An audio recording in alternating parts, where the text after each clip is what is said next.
Thank you very much, Ben, and thank you very much, everyone, for having me here today.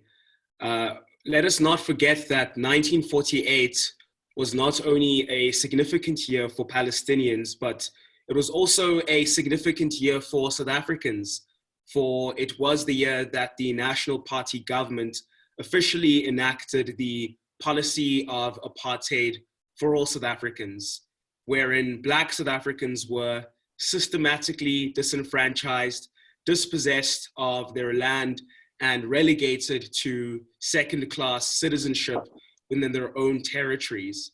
And 72 years since then, the legacies of this exclusion still reverberate in our society today, in the spatial inequality that we face, in the economic inequality that we face, and the racial inequality that we face.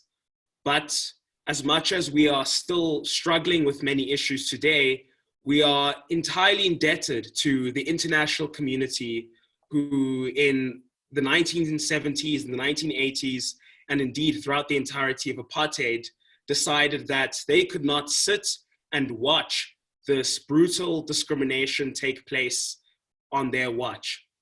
And it was during this time, as we talk of keys, that students were in many ways the key to the success of the boycotts, divestments, and sanctions movement that gained traction in university campuses across the world. And as I stand here before all of you today, a question I can't stop asking myself is, how have we as students been unable to replicate the momentum, to replicate the intensity and the ferocity of the anti-apartheid campaigns that students like us undertook in the 1970s and the 1980s?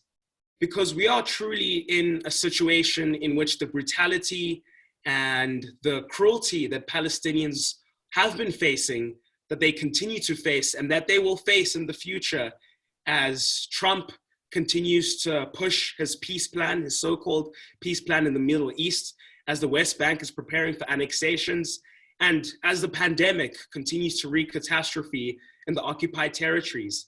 We as students need then to come together and ask ourselves, how can we replicate the success of the anti-apartheid movement that was able to bring down an apartheid government here in South Africa? How can we bring down an apartheid government in Israel?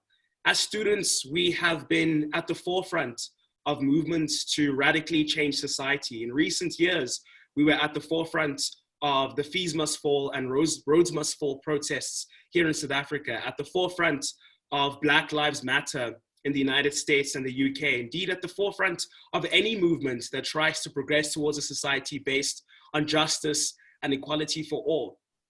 And as progressive movements across the world are in a truly unprecedented time being demobilized and relegated to our homes, a lot of us can be despondent. A lot of us can think that there is not much avenue for us to do anything meaningful in order to push forward a campaign for justice everywhere. But we should not think that way. As students, we should be the ones who are thinking of innovative ways of waging struggle for a COVID era. We as students should be trying to coordinate our actions across the world.